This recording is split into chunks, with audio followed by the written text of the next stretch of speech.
Pessoal, no vídeo de hoje nós vamos falar sobre vetores. É uma matéria que nós aprendemos lá em CF1, só que ela permanece em CF2 porque nós temos dois tipos de grandezas físicas. As grandezas escalares, que é tudo aquilo que você quantifica e no final você tem um número, e grandezas físicas vetoriais, que é tudo aquilo que é um vetor. E quais são as características dos vetores? Grandezas físicas vetoriais, elas possuem módulo e intensidade. O que é isso? É um número.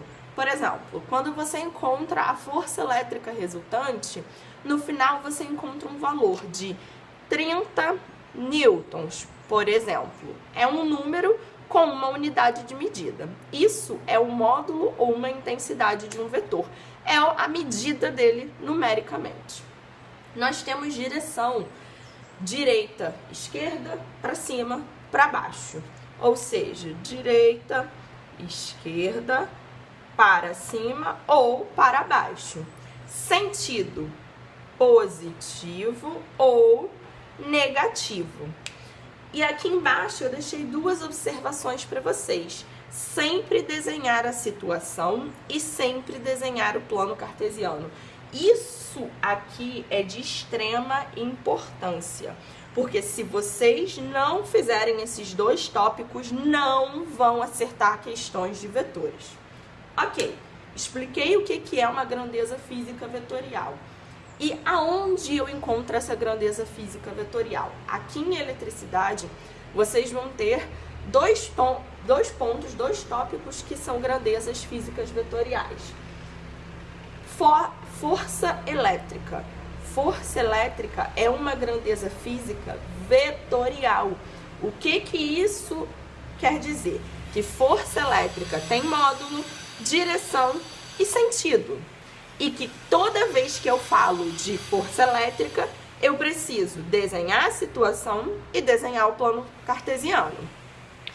Campo elétrico. Campo elétrico é uma grandeza física vetorial, ou seja, campo elétrico tem módulo, direção e sentido, e eu preciso desenhar a situação e o plano cartesiano.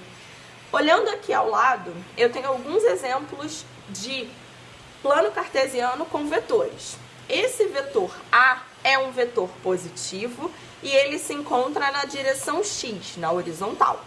O vetor B é um vetor negativo, porque ele se encontra na direção negativa do plano. Ele é um vetor na minha direção Y e ele é negativo. Vetor C, também negativo, porque ele está no sentido negativo de X e ele está na horizontal. Vetor D é um vetor positivo na minha direção Y e é um vetor na vertical. Agora, o que vai pegar lá quando a gente começar a distribuição de cargas? Olha para esse vetor A e esse vetor B. Eles não estão nem na horizontal, nem na vertical. Eles estão na diagonal. Quando eu tenho um vetor que ele está na diagonal, eu preciso decompor esse vetor em componentes em AX e em AY. Eu escolho um ângulo entre esses vetores. Posso colocar o ângulo θ aqui ou o ângulo θ entre o A e o AX. O mais usual agora, no nosso caso, é entre A e AX. A mesma coisa ocorre com o vetor B. O vetor B também é um vetor na diagonal. Ele não está nem na direção X, nem na direção Y. Então, eu preciso decompor ele em BX e em